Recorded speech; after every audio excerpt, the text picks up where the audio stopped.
Hey, everybody. Thank you for tuning into the Stuff I Heard podcast. I'm your host, Josh Peak, and this is episode 260. Today happens to be September the 16th, 2020. And I've got a buddy of mine who's going to be logging in here in a minute, Josh Treadaway. You guys have seen him on here before. He texted me today, and he's like, "Hey, you doing a podcast? I'll be on." I'm like, "Okay." So anyway, that's coming up. Before he gets on, I'd like to talk about a lot of thank yous. Thank you to everybody who's reached out this past week and have talked to me. Thank you to my neighbor Paul, who he and I had a great conversation today about how we can change the world through making our community bigger just by getting to know one another. Thank you to my mom for checking on us and making sure we're okay during this time. My wife has had 2 interviews this week, and we're hopeful that something comes through on the job front. COVID's kind of affected everybody, and so this is one of those things where we're trying to get our life back on track, and this is one of the hurdles. So it is one of those things we got to overcome. I have gotten to watch some shows this past week. It's been pretty entertaining as far as Netflix and whatnot. My brother sent me down the rabbit hole of watching The Office, and I was like, okay, well, I'll watch it. And I've talked about this before on this podcast. And for a while, it was rough to watch because it was not very good, in my opinion. Like the first 6 episodes, which is the first season, is terrible, but it gets better. After watching the completion of it, the ending is very endearing. It's very lovely. It's a love letter, basically. It's been out for a while. I'm sure a lot of people have seen it. To me, to summarize it, the last few episodes, they get to see the documentary that was being filmed about them the entire time. And the ending is sort of a look back at their life and realize that the people that were involved in their life was not just people from the office. It was people that made up the fabric of their life, and it was important. It became something lovely, and it was very beautiful. We got Mr. Treadaway signing in here. If I hit the button right, it looks like my camera's changing, so I guess he's popping in here. Hey, what's up? Hey, buddy. There you are. Showing up. Hey. All right. I was already talking, but we'll jump right into it. My apologies, man. I'm sorry to mean to interrupt the show. No, it's fine. I kind of gave everybody a warning that you were going to pop on. I didn't know what your schedule was like, so I was like, I better just roll with it and see what happens. I wasn't trying to rush your dinner, but I just wanted to catch you and see. I know you usually go to bed a little earlier than me. Yeah, this is usually the time of the night where I start gearing down, but we've had a lot going on here at the house. We had people spraying some expanding foam insulation in my attic, and I'm making a YouTube video whenever they get done. I want to show the progress as it goes. I put a video up before about what it looked like before we started spraying, and my wife has been upstairs with us a couple of times to note how hot it was, and she's like, let's get a thermometer and put up here and kind of show the difference. So we had some 90 plus degree days that we put it up there, and the temperature on we have those round thermometers, it like pegged at 120 and went past the peg for a long time, and I was like, holy crap. So today it was about 80 degrees when they started spraying, and this stuff that they spray is a chemical reaction. It puts off heat. So part of the thing of it doing it was it got warmer in the attic, and when they got done spraying the majority of it, it was about 100 degrees. So, whatever. That is what it is. It will calm down as some of that heat goes out of the house. But they did all of the parts that are down low that you can see. They still have to do the upper part, which involves bringing in ladders and support systems and stuff like that. But they're going to do that on another day. The guy was telling me they can't spray it whenever there's moisture in the air, like if it's supposed to rain tomorrow here real heavy. He said they probably won't spray tomorrow. Something to do with the humidity affects the way it clings to the stuff. So he's like, we'll just wait till probably Friday morning then, and then come out Friday and spray. I apologize for all the bings. I don't know where they're coming from on my laptop. Hopefully you can't hear them on your side. Oh, I can totally hear them. All right. Well, I'm very sorry. I don't know where they're coming from. We're trying to shut them down. So It sounds like Mario Brothers. Every time you collect one of those coins, it's pretty ding, much. ding. It's been a while since I opened my laptop because everything's popping up from every messenger that you guys have sent or Facebook or whatever. So I'm trying to shut it down, but it won't shut up. It'll be up in a second. I apologize. It's kind of like you're in the bonus round of Super Mario Brothers. So Greg sent out the preview for season 2. Yeah, The Mandalorian. How cool was that? That was looking. It looked like a real movie. It did. I noticed they stepped up their game on the music too. I mean, like you can tell through the success of the first season, they went, well, they got more funding. Let's put more money. Plus, like, I don't know if you ever watched any of that behind the scenes stuff that he did in his studio stuff. Okay, so on it, they show a lot about how they filmed it and the things that he learned whenever he did the Jungle Book and stuff like that. And they basically remade the way they do a lot of the filming because they used video game 3-dimensional ways of filming inside of this theater type thing that's a round circle, and they can digitally map images on the walls and the ceiling and everything else, and then they can superimpose it. It looks panoramic the whole time. Yeah. So a lot of that stuff is done in like this circular looking studio. It's really fascinating to watch. You would geek out about it. I was like, so they're really building they're really building on like 1/4 of the actual set. Yeah. Yeah. And then they're running these cameras, so it circles 360. Yeah. So it looks the same, but yet there's little nuances that are different based upon that. And it builds off of everything that he's learned from doing the Avengers movies and from, Jungle Book and stuff like that.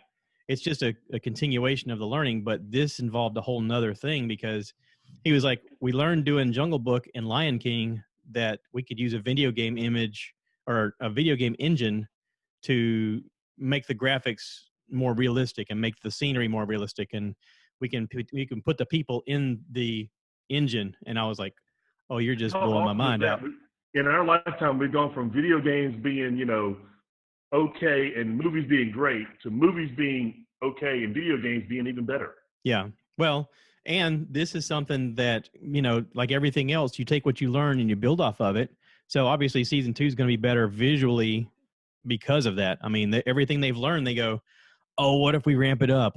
Think about every single person that works on that project, how into it they are, and they all want to do better. So they're all going, what if next season we do this? And everybody's got an idea and everybody's excited. And I agree. And I think, honestly, also, it helps that they got a lot more money now. Yeah. That first season, I think it went better than they expected it to. Oh, yeah. And they got a much better budget this time. Yeah. It's kind of like which another show you talked about recently, The Boys. Yeah. This second season. Yeah. 4 episodes in, and I'm already freaking crazy laughing and crying and freaking out more than I did the first season. Yeah, me too. Yeah. Well, I mean, and everything in the beginning is that trial period of, well, we got to set the stage. We got to tell who these characters are. And then when you get into later seasons, you can go, okay, they've already bought that part. Let's ramp it up, And I guess a lot of shows are using that, kind of equation because, like Umbrella Academy. Yeah. The first season was pretty good. Yeah. The second season. Amazing. Yeah. Yeah. Just even if you took one of those characters and watched their arc, you could watch that one character's arc and it'd be a whole show by itself.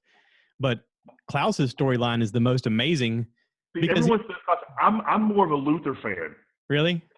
I love that big, gentle giant kind of, in love and yeah. I like that story. I like 5. I think 5 is fascinating. Well, he's fascinating because he can jump through time. Well, and he's so old, but he looks like a young boy, and he knows way more than he should, but Klaus to me is the next most interesting character because he's living this time loop as well. He went back way far and went through war in Vietnam and had his whole life. And then he come back to the future and then he went back in time again. I was like, what? I mean, I was trying to wrap my head around his journey. And then in season 2, he's the prophet, who just knows things. And all he's just reciting Destiny's Child lyrics. Yeah. But I mean, come on. No wonder he's an alcoholic to live through 3 different times, basically. Yeah, and you have a ghost that haunts you and sticks with you all the time and never leaves you alone and always talks to you. It'd make you a little crazy. Although spoiler alert, and again, as Josh always says, spoiler alert, close your eyes if you haven't heard. I love the end. Yeah. It gives him peace. Yep. It really was amazing the way that just kind of it was a big deal. It just kind of faded right out. Yep. And allowed him to have his inner peace. That's right. I was really impressed with that way they did that. Yeah. Yeah. I like all of the characters in that. I like all of the developments that they've done. And then after you watch season 2, I don't know if you follow the subreddit or whatever, but there's all kinds of hints to this Mockingbird or whatever they call it, that other academy that pops up at the very end. Spoiler alert if you haven't seen it. When they get to the very end and he talks about, this is an Umbrella Academy, this is blah, blah, blah Academy. That image apparently is littered all throughout season 2 and you don't notice it. And in the subreddit, they show you images of where everybody's got this on their dossier or on their lapel pins or stuff like that. And you're like, wait, what? Mockingjay. That's what it was, Mockingjay. Mockingjay, that's right, yeah. Yeah. This is the Mockingjay Academy. Yeah. So anyway, ding, fries are done. Sorry, guys, I'm really apologizing. I wish I could mute it. I don't know how to mute it. I just I was telling the audience before you logged on that I finally watched all of The Office. I finished it. You finished it? I finished it. Have you seen it?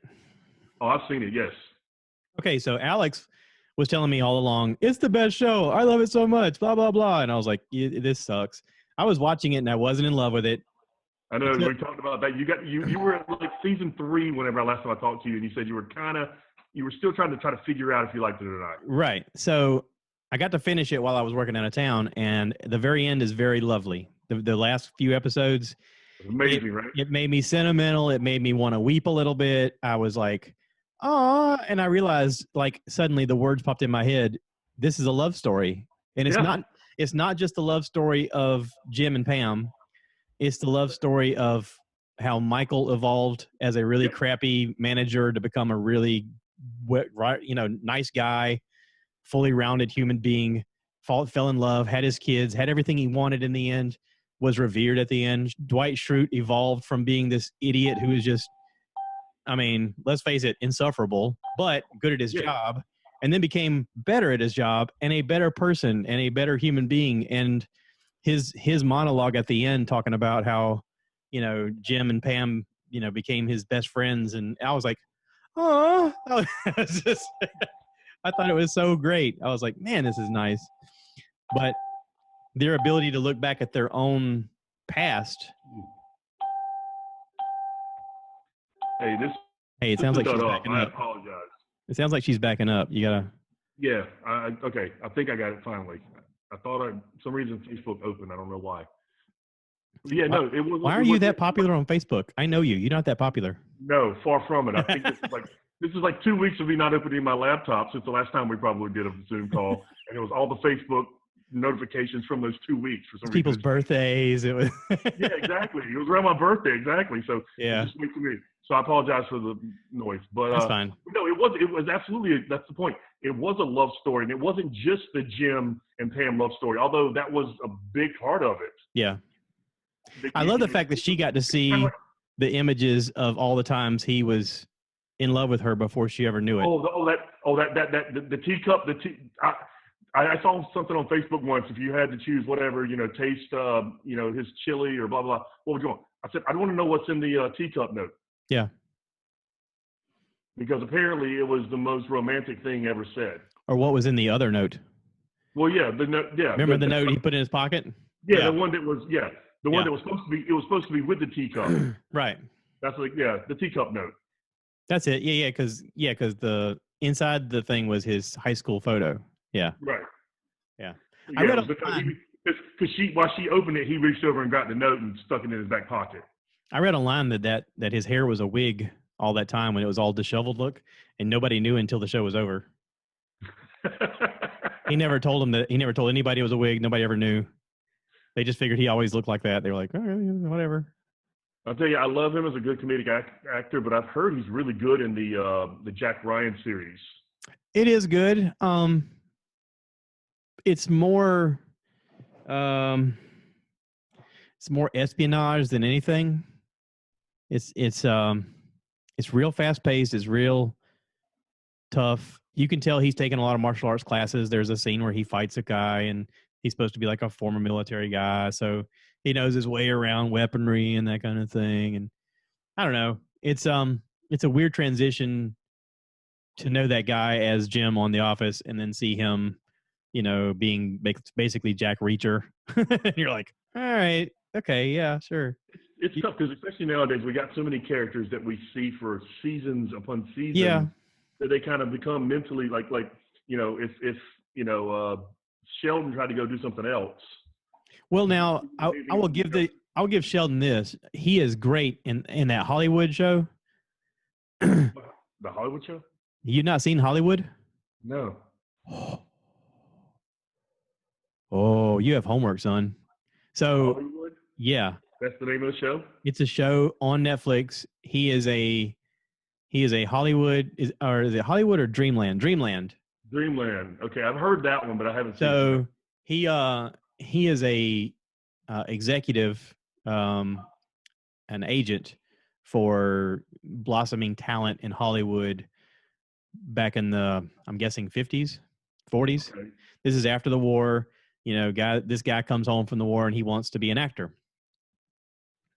And he has to do whatever he's got to do to get in, quote unquote. And let's just say Sheldon is not what you think he is, and is what you think he is at the same time. It's pretty revealing. But a lot of the story is based on that Sheldon character for him. Yeah, you got to see it to go, holy crap! It is a very adult, almost bad guy version of if Sheldon grew up in that time and became a bad guy, and this is what he was. But you totally forget you're watching him as that role because he is this character, and he is not nice. All right. But the story is basically built on Rock Hudson's life. Rock Hudson apparently was like one of the first actors to come out as openly gay. Right, I remember that. Yes. So this is roughly that story, built around other characters at the time. The main character that you're introduced to is a show. Yeah. Okay. But it revolves around this one character that is built off of other characters in Hollywood, loosely based on like 3 or 4 different people. But it's worth watching. It is really good. All right. Well, I guarantee you, in one episode, you're going to be like, "I'll just hit the next one." It's one of those you're just like, "Holy crap! I can't believe they went that way." But, oh yeah, I'm in. All right. Well, that is definitely on the top of the next list then. Yeah. I sent you a link today to Dan Cummins' podcast Timesuck on the American riots, specifically the 1992 LA riots around Rodney King. We know about that loosely from that was our youth. That was our, I mean, I graduated 92, you graduated 93. I mean, it was a big topic in our area because we all had cable and we all watched what happened, and we all, being on the East Coast in our little town of Florence, it still affected all of us to see that kind of violence on TV and go, well, of course they would riot. Why wouldn't they riot? And we've had this conversation with Greg a little while where, my wife included, doesn't understand why people riot. And this is a good conversation of, in American history, what riots took place, why they took place, what it means. He's got some really good quotes from like Martin Luther King Jr. on the reason for, like, he condemned the riots, but he said sometimes riots are the voice for the voiceless. Voices, right. And he read off he played the whole speech that Martin Luther had said about it. And it's, Martin Luther always preached about peace, but he said, I condemn it. I do understand. Well, that's why him and Malcolm they basically were doing the same thing. It was just, Martin Luther King was trying to do it as peacefully as he could, but he saw that Malcolm was actually getting results. Yeah. And I do understand both sides. Like I am sort of that middle ground of, I don't know if it's because of growing up extremely poor. I don't know if it's because of seeing a lot of violence as a kid, and seeing people be tested or at their wits' end and clawing and fighting to get out of that situation. at whatever cost it takes. I don't know what part of that primalistic thing it is, but I really have empathy for people in a situation, and a lot of people do. He goes into depth about this, and he's like, do I think it's the right action? No. Do I understand? Absolutely. I mean, if it were me and my family, and I felt like I was being wronged, and there was no solution other than the risk of myself being killed in the act of just lashing out, then it would be worthwhile to me to do that. And I'm like, yeah, I mean, I can feel the same way.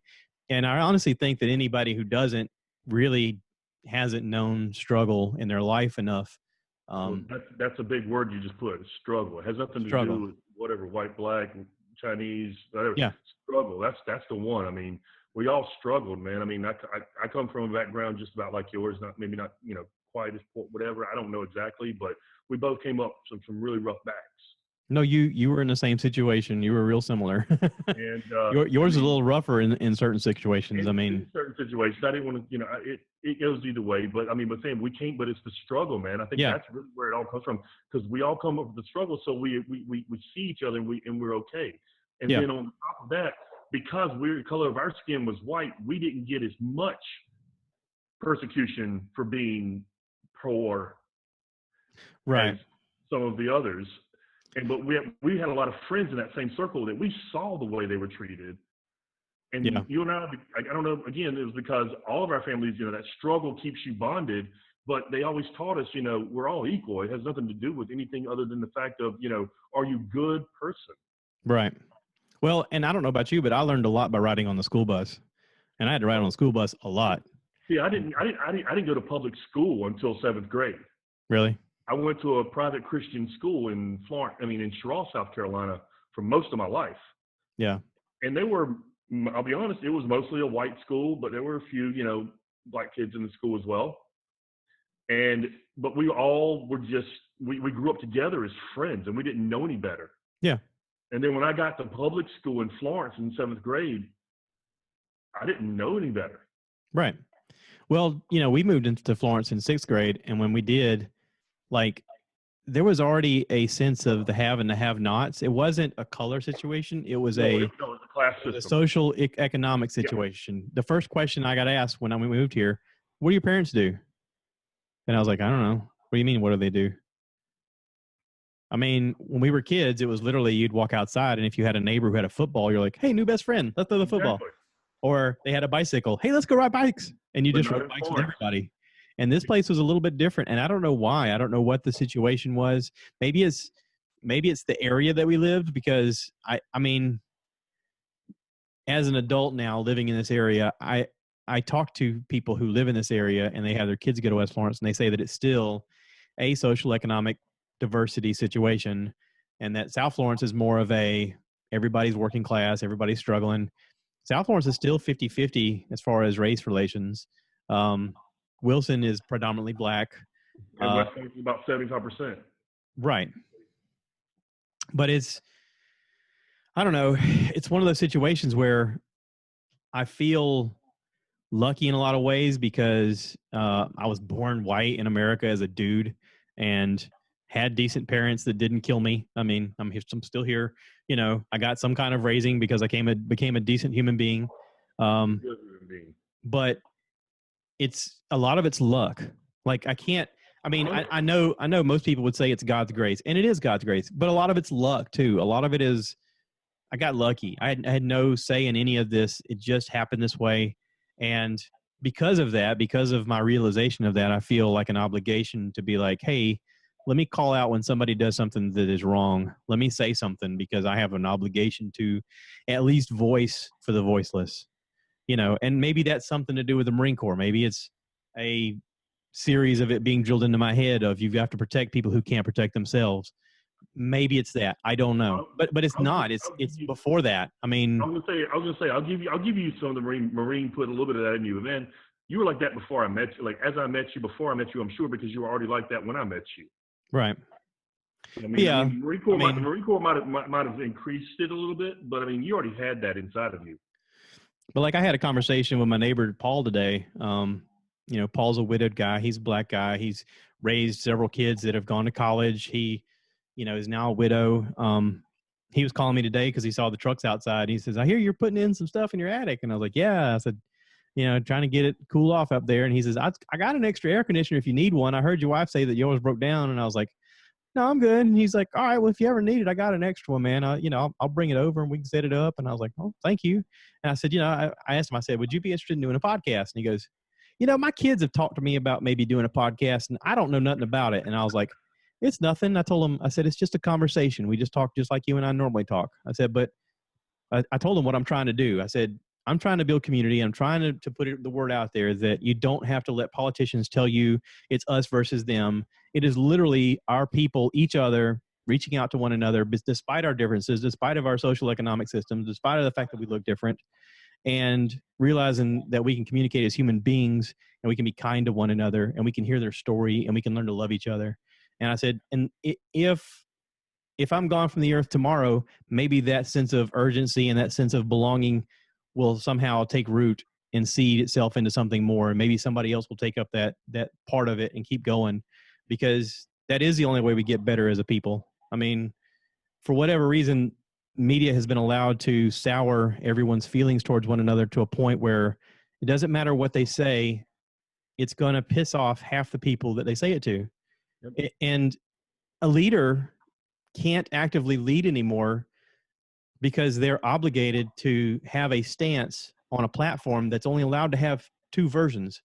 And either version is going to piss off the other side to the point that they don't even listen to each other.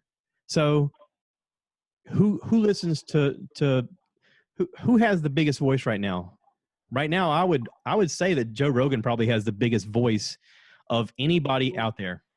Speaking of, real quickly, you said it on your podcast a while ago. I don't know if something happened or somebody heard it, but apparently there is now a possibility of a 4-hour debate with Joe Rogan as the moderator. Now, I believe it's been at least 2 months ago that he's very similar to that. He's been asked before by different people, would you be interested in doing something like that? And he goes, absolutely.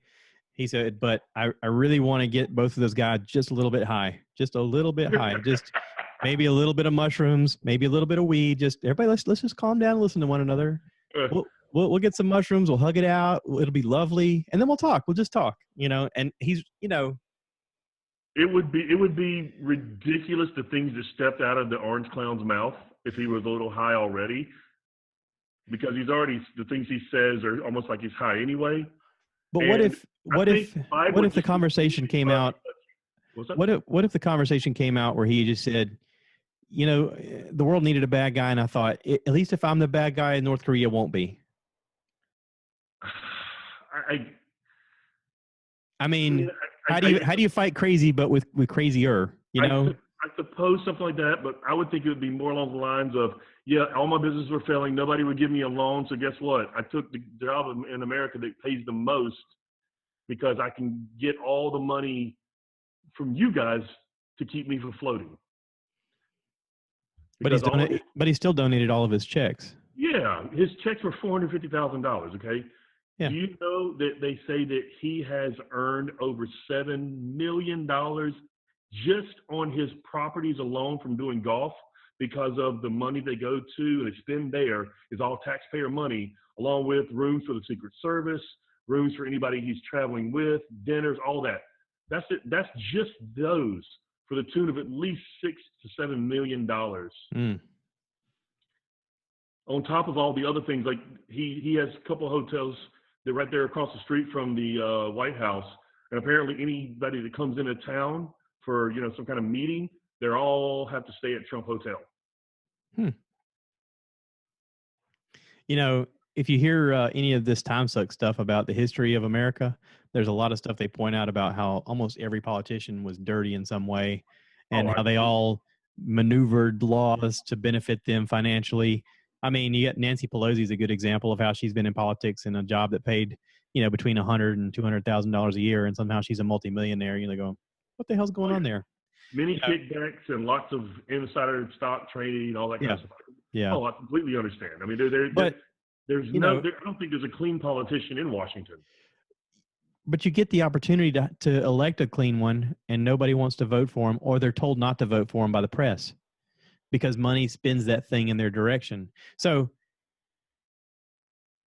nobody's listening to him because, let's face it, I don't listen to anybody nowadays when it comes to politics when they start talking, because I go, yeah, I don't trust you. I mean, what would you have to say that I trust?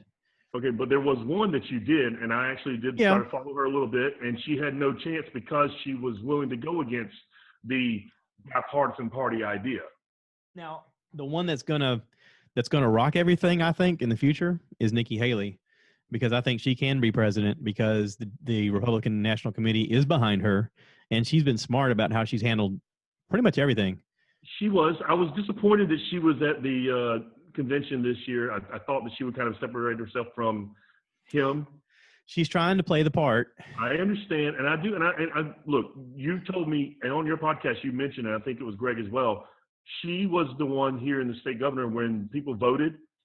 She would actually put out the votes online so people could see who actually voted. Yeah. So she believes in being open, and I appreciate. And she was the one that helped broker peace with North Korea. She was the one that went to Russia and said, listen, until your sanctions are involved, we're going to put bigger sanctions upon you. And she forced the hand of all those people to put bigger sanctions on North Korea to then them sign a nuclear treaty. I mean, it was her actions. She was just like, we're just going to stop this right now. I mean, she did the right way. She didn't put boots on the ground. She just said, let's hold the money. You guys need things, you need food, you need resources. We'll just hold that back until you agree. And that was the right way to do it. Other people would have been like, we're going to bomb them. We're going to put our foot in their butt and blah, blah, blah, blah, blah. She did it the right way. I mean, and I wouldn't be unhappy with her as our first female president. Well, as the kind of joke goes is, how many wars have been started by women? I don't know. Are we including the Queen? Well, I mean, I guess possibly, yes. I mean, that's but I mean, percentage-wise, what do you think? I mean, it's got to be in the low single digits. It's lower than men. A lot lower. Well, we don't know how involved Hillary was with a lot of that. But well, that's a whole. I can't talk on it. I might suicide myself. That's the evil devil incarnate into a human form. If you say it too loudly, she might come after you, and you might suicide yourself in the backyard with 3 in the back of your head. Exactly. So let's just go to the next subject.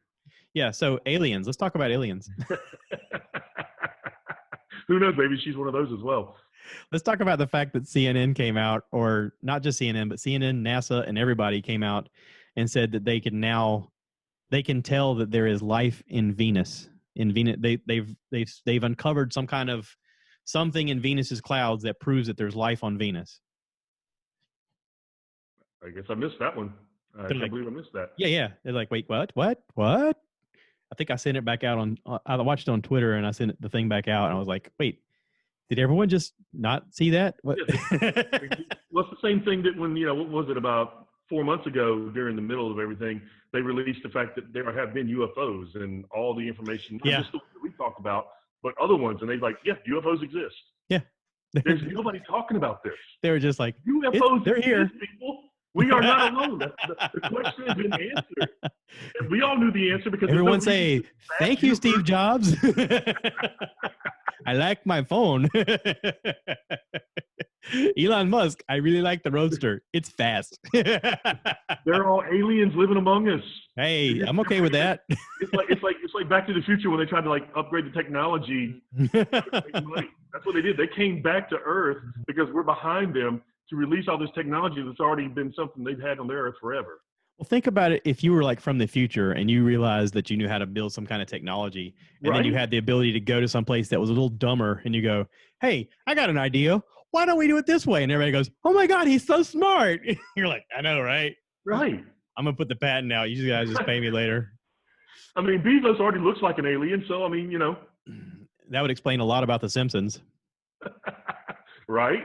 The fact that they know everything, and it's always the aliens that call the Earthlings the rednecks of the century. Yeah, I love the episode where they're watching us on TV and they go, "This season's really boring." And he flips the channel, and every once in a while they'll show clips. I mean, it does it once in a while. They'll show clips of them in space, and they go, "Oh yeah, did you see what happened this season? I didn't know they were going to set it on fire. Oh, this is great." And they got the tentacles going. I'll tell you what, though, for my money, Futurama is one of my favorite of that whole era. The writers on that show were just so witty and intelligent. Yeah. I mean, the science along with the humor mixed together was just amazing in my opinion. There's a lot of tongue-in-cheek stuff about, no, who would do that? That makes no sense at all. And it was like, yeah, we're totally doing that. Yeah. Speaking of one last thing while we're talking about animation, just saw today, September 30th, South Park's pandemic episode, 1 hour episode. Oh, okay. I've got YouTube TV right now.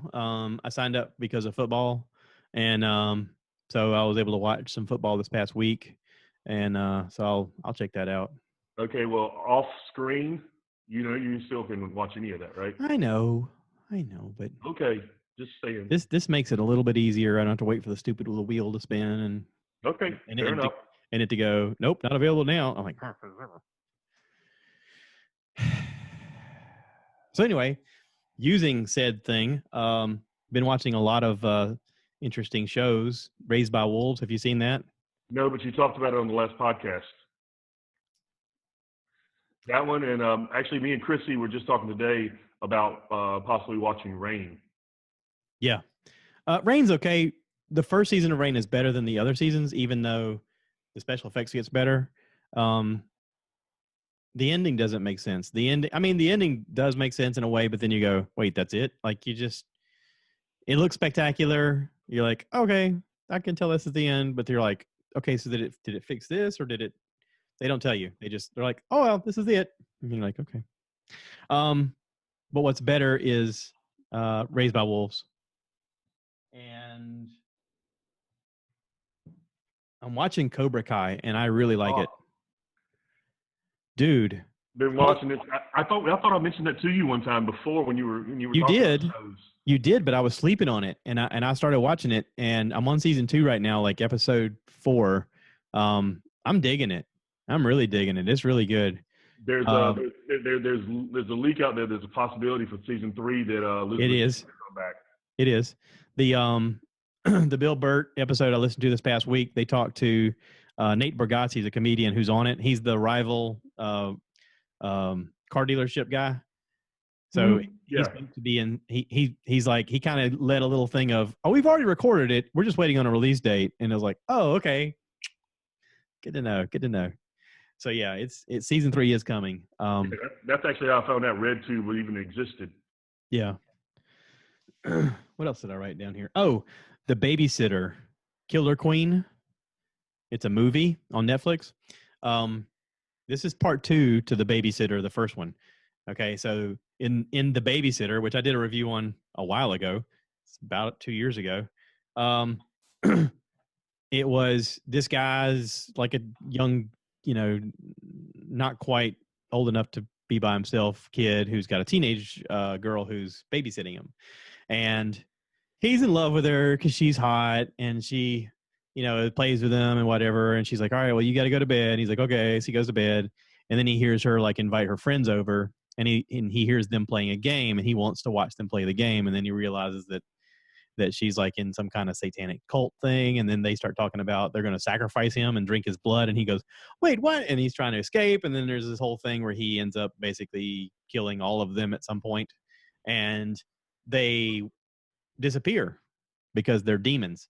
And it gets really crazy really fast. There's some humor in it. It's not the blood is kind of on the humorous side. So it's one of those that when somebody gets decapitated or something, you're like, bah! It's like one of those things. And like killer clowns from outer space. Yeah, it's one of those things where, the more realistic it is, the less I like it. The more crazy it is. Yeah. Spurt. The more splatter, and then people make jokes along the way. I'm loving it because I'm like, this is so hilarious. This is so stupid. I could see people having fun with it. I could probably see them doing blooper reels over and over, going, "Oh, I got in my eye that time. Oh, come on, guys," and them going, "Wait, which shot do we use?" Because that was a funny line.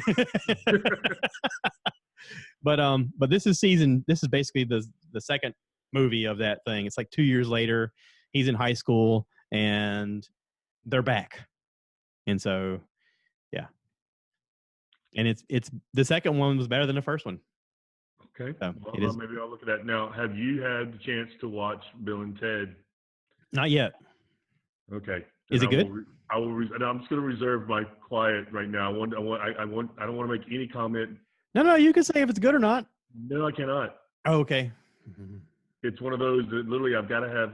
I can't persuade at all. Even saying one thing will persuade. Okay. Just So let me know. I have homework. I got you. Let me know when. Just let me know when you watch it. Okay. I have homework. I got to watch that show. Dreamland. Thank you, Dreamland. I'm actually going to put it in the phone now, so I'll make sure I remember it. Yeah.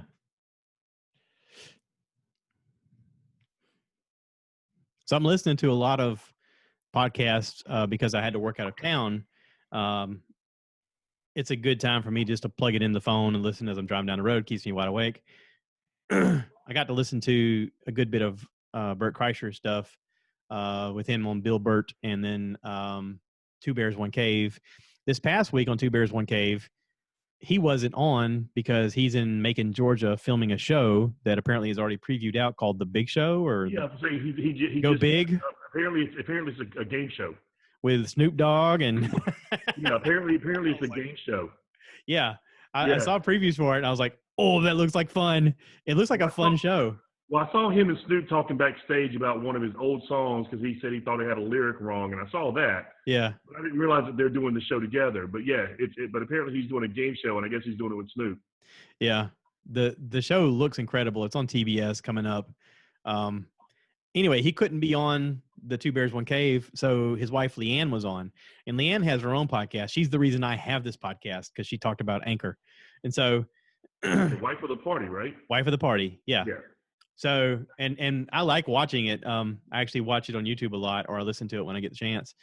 A lot of her stuff though is more female related, because that's her wheelhouse. That's things she's working on, personal growth and that kind of stuff. And the two of them have done podcasts together on hers or on his, and they talk about the fact that his is to make you forget about your day and just have a laugh.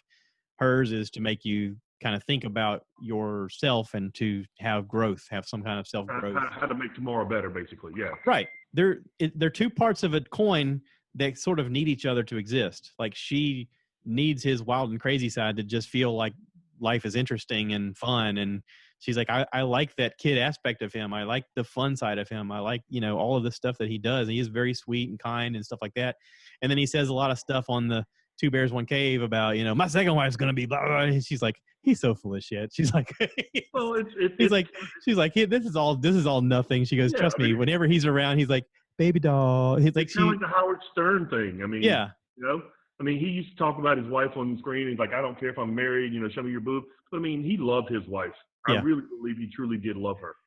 Well, and Bert's the same way. Bert is madly in love with his wife, and he talks about her a lot of times, kind of demeaningly, and then every time they talk to Leanne, she's like, he's so full of crap. Yeah, he's not like that at all. He doesn't say stuff like that. For comedic purposes, that's it. Yeah, he knows. She knows that. And he's talked about her a good bit with like their sex life and stuff, and so Tom asked her on the show. He says, "You don't mind him talking about stuff like that?" And she goes, "Well, listen." She goes, Do you and your wife have sex? And he's like, yeah. She goes, okay, pretty much everybody else does too. So I don't care if he talks about it, as long as he makes it a good story, as long as he can make it funny. That's what I care about. The writing, make it worthwhile. Don't just waste it. See, that's what we're all looking for. Like you got Dolores. Dolores would be like that with you. Yeah, absolutely. She every once in a while she looks at me. She goes, I can't believe you just said that. But at the same time, sometimes she's like, okay, that was cute. Yeah, I get it why you said it. Now it's like the thing people expect of me now. If I don't say something, they're like, is he okay? He's not his normal self. I'm kind of expected to say something a little inappropriate at times, Speaking of which, while we're talking about Bert, did you decide yet if you wanted Augusta, Atlanta, or Charlotte? He's not coming to those. That's what. If you go to the second page of it, they said he did. On the next tour, there's the first round, and then you go back to the second round. There's a bottom round. Oh, I didn't see the next round. There's Augusta, Atlanta, and there's Charlotte. I did not know that. If I had to choose, I'd say Augusta because I know that Greg could be there a lot easier. I believe that was in February. Brr. Uh-huh. Hey, listen though, I've got a truck bed. We can spin that sucker around and put some blankets back there, and we'll be fine. Well, I'm sure there's a Marriott in Augusta. I got us covered. Yeah, yeah. And if not, I mean, Greg's dad lives there. I mean, he's got plenty of room. I'm sure he'll put us up. He'll let us throw up a tent in the backyard. Yeah, a tent. Yeah. Well, I mean, my wife's sister lives in Augusta too. I mean, Charles might want to go too. I mean, that might be a thing. But yeah, I believe Augusta was in February. But look at it. But yeah, I did. I saw what you saw. You go through the first list. Nothing comes near this area. But then if you go down a little further, it gives a second list. Okay. I got to look at that. I wonder if he's going to keep the name Hot Summer Nights if it's going to be in February. I would, just because I think it's awesome to keep it. I really hate the fact that we missed Charlotte because apparently Charlotte was awesome. well, you're talking about the movie theater thing? Yeah. Yeah. That apparently was awesome. I didn't realize they were doing it. I mean, I just thought our concert was canceled. I didn't realize they were doing a drive-in thing. Yeah. Well, they did, but it was a Wednesday night. Oh, okay. That would have been. And this was, and this was right when Dolores got laid off, and I was just like, I can't swing it. I mean, I'd have to miss 2 days from work. It'd be weird to have a Wednesday, Thursday off and then go back to work on Friday. And then I was like, plus I can't afford it right now. And I was just like, nah, I'll pass. Okay, well, I didn't even know of, but yeah. But so is the Augusta them trying to do the theater again? I don't know. I didn't see. I just saw I didn't even look at the actual venues. I just saw the dates and where they were. That may have been the one that we originally had the tickets for Charlotte, because they had that Atlanta, Augusta, Charlotte lineup, and then they postponed it for a whole year. And then they said, I think at one time they said it was going to be like a Tuesday night, and I was just like, no, I'm not going on a Tuesday night. And they allowed me to then get my money back, which was great because I bought way too many tickets. No, I believe the Augusta. I think again, I may be wrong, but I believe this Augusta one was on a Friday night. Okay, well, that was the original. So maybe they did. Maybe that's what they did. Maybe they moved. Maybe they pushed it a year. They pushed. Yeah. Well, we were supposed to go in what? July. I think it was June. Was it June? Okay. I think it was June. This is February, so maybe they moved everything 6 months. So maybe that's what it is. Because it was June, and then they moved it to like November. But when they moved it to November, it was like a Tuesday, and I was like, I'm going to make it Tuesday. And then they allowed me to get my money back, and I was like, okay, well, at least I got my money back for that one. So this might be the replacement for that show, but it is in, I think it's in February, though. Yeah. Yeah, and I just lost money on that Jeff Dunham one. I was just like, well, whatever. Just You didn't even go? I know. It's gone. Just bye-bye money. They didn't I lost the money. I lost the money on the hotel, and I lost the money on the tickets. So that puppet boy is dead to me. So they didn't offer a refund or no anything like that? No. I'll never watch Jeff Dunham again. No, it has nothing to do with him. It's the people who sold the tickets. When I contacted them, they were just like, "Yeah, try and resell them." I was like, "Really? Okay." Who did you buy from? I forget. Vivid Tickets or something like that. Okay. Yeah. And what was it? Hotels.com? Yeah. Yeah. The third party of those things, I know that. Like, I mean, I know, like when we had when the pandemic first hit. I understand it. I'm not happy about it, but I understand it. Right, I understand that, but I'm saying the concert. They buy blocks and you get the blocks at a discount, and right, I get it, but it's I'm not happy about it. But the fact that you can't even get like a credit with Vivid Seats or whatever when you paid for it and the show got canceled. Yeah, I'm sure they're really suffering. Well, no, of course not. I mean, you know, I gotta see when I'm working tomorrow because it's past time when I need to figure that out. I'm probably got to go too. I got to go start cooking dinner. Let's see. Where is my name? My name is Kid Rock. It says 5 a.m. So that means I can sleep till I can go to bed at 10. Okay, I'm good. All right. Well, actually, if you understand, I got to run to the store and then go grab some stuff to finish dinner. Okay. So I appreciate you logging on and doing this. I know you're a busy man. I'm a busy man. I try to stay busy, but no, I'm not as busy. I just work different hours. I could have done this earlier if it wasn't for the fact that they were doing that stuff in the attic, and that's kind of why. Be honest with you, push this it is back. the perfect time for me because I just got home right before this. Yeah. So, but Yeah. as always, it's always a blast to be on, and I appreciate you. And, Listen to that Timesuck episode. It's really fascinating because he makes a good argument in a lot of different ways that I hadn't thought of. It challenged me to think about the actual numbers. Not that it completely changed my mind on what I thought happened, but it did in a way, like especially the Rodney King thing. Yeah, when you watch it, let me know.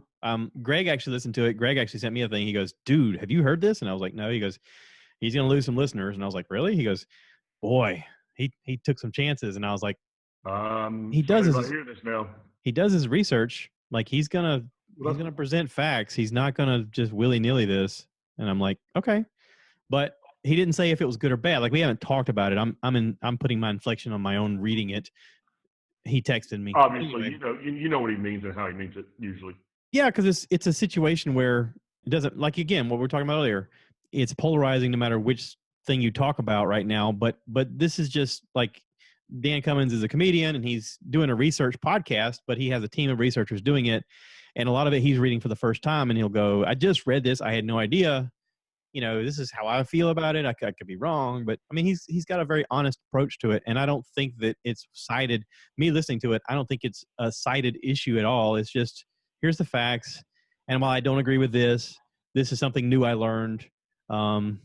It's tragic. Like he doesn't mince, any facts about the reality of it as being terrible. And well, I'll tell you this. I've been interested in his podcast since you and Greg have talked about it and your brother Alex talked about it. Yeah. And my only concern is most of the time when I listen, I'm in the car and I only got about a 45-minute drive. Yeah. So, and you say most of his are, hour and a half, 2 hours. Hour and a half. Yeah. Yeah, exactly. Yeah. So I've avoided it, but this one actually makes me feel like I'm going to listen, whether it takes me a couple of trips at work or whatever. I'm very interested in hearing this one. And I'm probably going to end up, after that, going back and listen to a whole bunch of other ones. I've been thinking about topics of things we could do in the future, not to make this longer, but sure. I've been thinking about topics we could do in the future. And I heard a topic of a podcast where a few comedians were talking about porn and their ideas on porn. And I realized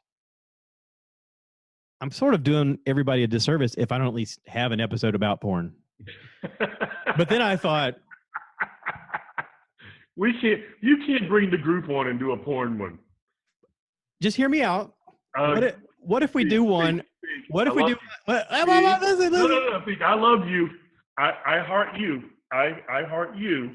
What if we have one where we talk about it and then we listen back to it and go, yeah, we can't use this, or we listen to it and we go, okay, that's actually not bad. I mean, I think we could talk about it in a way that, listen, I'm just trying to make everybody have a safe space. Okay. I understand. People need to work. There is young ladies out there needing a job right now, and it's up to us to help them stay employed. And why not normalize a profession that all of us have sex, right? Support your single mom. I'm assuming most people masturbate. I mean, if you're by yourself, that's gonna, so sometimes you need to go to sleep. I'm just saying. But what if we have the conversation? What if we normalize the conversation? I'm all in on the conversation. I'm just saying, we can't get the group together on that one. It has to be the group to do it. It would, maybe we could do it like a Patreon where people have to pay money to listen. That way they won't be offended. And if they are offended, fuck it, we make money, right? And then we just split the money. What do you think? Hey, that sounds like a plan. Let's talk to the boys and see if we can do it. Well, we'll throw that out there into the universe so it lives. Greg will listen to this. Josh West doesn't listen to it. He's out already. So, did you get any feedback from that on the social media there? I could do a poll online and see what people think. Would you pay $5 to hear a podcast? And right. And we could just be honest. And then if it works, great. If it doesn't, okay, whatever. No, it would have to be a unanimous vote that all of us agree that it goes online. Yeah, I'm sure we'd have to listen to it afterwards. No compromise here. Right. We couldn't vote each other out. It'd have to be all in or not at all. Yeah. All right. I don't know. I know it'd be problematic with our jobs. I know it would be. Look, I'm in. That's all I'm saying. I'm in. I was watching. Actually, no. It's funny that you mentioned this. I just happened to be flipping through channels this morning, and there was a movie called The Great American Orgy. Have you heard about this one? It's just this movie that I guess they made recently. I don't know. It's a bunch of group of high school female and male friends that like hang out in this guy's house because his dad's loaded and they never check the house in the Hamptons. And they always have these big, huge parties, like crazy theme parties. And the last party, because his dad's getting ready to sell the house, they decide they're going to have a low-key, all-American orgy. And they're all been friends since like high school, and it's this weird thing. And it was just funny as you started talking about porn and us grouping together and deciding if we all agreed and all this, or because it took everybody to agree. Not that we're gonna make one. I'm saying like it's a conversation about how normal it is and our first like I think it's funny to hear people talk about their first experiences of watching it and what they watched and how it maybe ruined them in a way or maybe it was like the thing that now is their thing. Desensitized you or something. Maybe it desensitized you to certain things. Maybe you had to amp it up and started watching something else because this didn't do it for you anymore. Like I think it'd be an interesting conversation. It's definitely an interesting, not just the funny part of talking about porn, right? But the intellectual and the psychological part of it. No, I get it. Yeah, I would like I said, I'd be in. I mean, like I'm joking about the paywall thing, but I do want to normalize the conversation enough. I mean, because of what Leanne said, we all have sex. I mean, we do. We talk about violence a lot. I mean, we talked about heads exploding and how funny it was to watch blood go, but we don't talk about sex. Why? No, we don't. We're a very repressive society. We don't kill people. We don't kill. I'm not killing people. But we were told at a young age that sex was bad and it was repressive. Like, I'm when I was in college, I met these couple girls from England.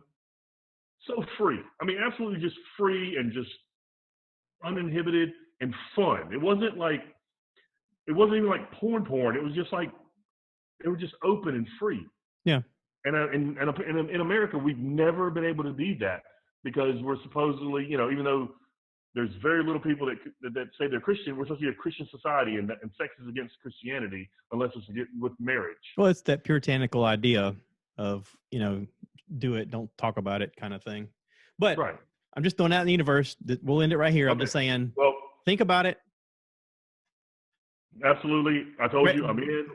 Greg will hear this. He'll have to weigh the options of his obligation of identity situation and whatnot. And okay. Hand raised? Yeah. I'm in, okay? I'm in. Okay.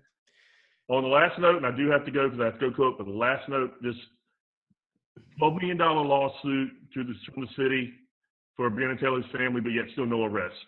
Makes any sense to you? Right. We need to find the people who killed Breonna and have them tried for murder. Thank you very much. Or at least manslaughter. They need to at least be under some kind of judicial punishment for killing her. Yeah. Thank you. Justice for Breonna Taylor. Justice for Breonna Taylor. Pete, always love and peace, brother. Love you. Love you, dude. Take care. Take care. Everybody out there, please remember to rate, review, subscribe, share with your friends. And as always, you want to say it? Cue the cow. I want you guys to give me more likes. Give me more likes.